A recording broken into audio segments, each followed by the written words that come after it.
Harikrishna clinic, काटरन road, Khopoli येथे तुम्ही कशासाठी आलेले आणि कधी आलेले?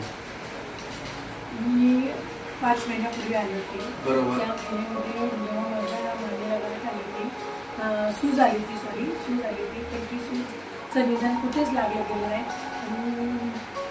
अशी एक मला व्यक्ती भेटली की मी 4-5 डॉक्टर केले आपल्या गावात, पण काय मला त्याचा निर्णय चांगला मिळाला नाही, रिझल्ट चांगला मिळाला नाही. अच्छा. तर मला एक जण मला म्हणाले की प्रतीक सावंगी म्हणून डॉक्टर आहे. आपले उपचार आयुर्वेदिक होते तेव्हा आयुर्वेदिक नव्हते. आता सरांनी दिले एवढे उत्तम. हा, तेव्हा आयुर्वेदिक नव्हते. बरोबर.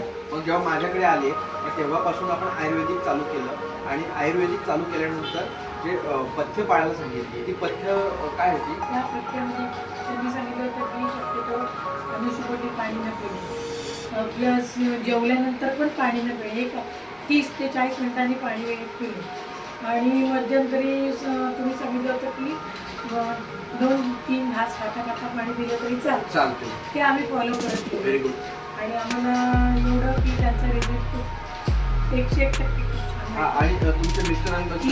आमच्या मालकांना मी आणलं होतं, तर मालकांना डोळे एवढे लाल झाले होते की रक्त सगळं इथं साचलं. ओके. त्यांना तर मोठ्या हॉस्पिटलमध्ये आम्ही ॲडमिट केलं होतं डोळ्यांचं.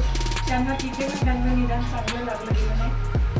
मग त्यांना पण इथे आम्ही दाखवलं. त्याच्यानंतर त्यांनी एवढी छान ट्रीटमेंट दिली, सरांनी एवढी छान दिली की आमच्या मालकांचं सांगताना एवढं सांगितलं की तुम्ही पथ्य अशी पाळा की पालेभाज्या खाऊ नका, शक्यतो पालेभाज्या टाळा.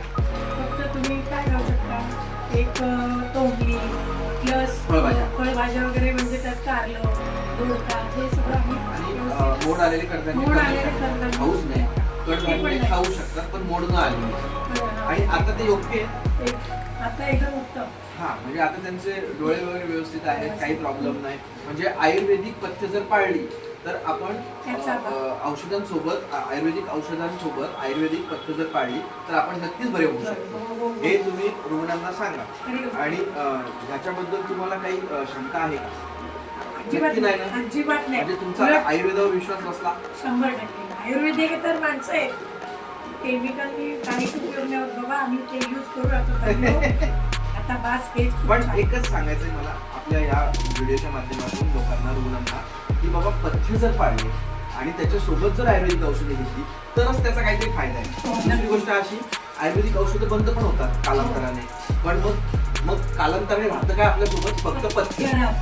बरोबर आहे. आणि प्लस त्याच्यामध्ये काय खर्च आहे का? काहीच नाही. त्याच्यावर थोडंसं व्यायाम करायला पण सांगितलं, सुद्धा दुपारी झोपायचं नाही, झोपायचं, थोडंसं चालायचं, उठायचं, बसायचं, योगा करायचा, मेडिटेशन करायचं, अध्यात्म करायचं, जास्त स्ट्रेस घ्यायचा नाही, कोणाचा विचार कमी करायचा आहे का नाही. म्हणजे हळूहळू आपलं जे जीवन आहे ते सुरळीत होतं आणि ताणतणाव हे सगळ्या आजारांचं मूळ आहे. बरोबर आहे. एकदम 100%. मग आता ह्या आयुर्वेदिक पथ्यांमुळे जरा ताणतणाव कमी झाला. हो, एकदम.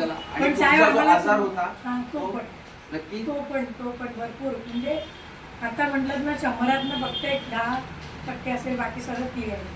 बरोबर. खरंच खूप. म्हणजे तुमचे आम्हाला धन्यवाद.